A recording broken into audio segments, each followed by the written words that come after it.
अबुझ अज्ञान म जब बुझे अर्थ नास्ति मातृ सम छाया नास्ति मातृ सम गति नास्ति मातृ सम त्राण नास्ति मातृ सम प्रिया।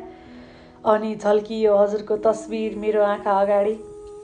सोचे मैले म आफूले आफूलाई बिर्सिँदा पनि हजुरलाई सम्झिनुको अर्थ। मेरो भूत वर्तमान भविष्य हजुरकै वरिपरि हुनुको सामर्थ्य।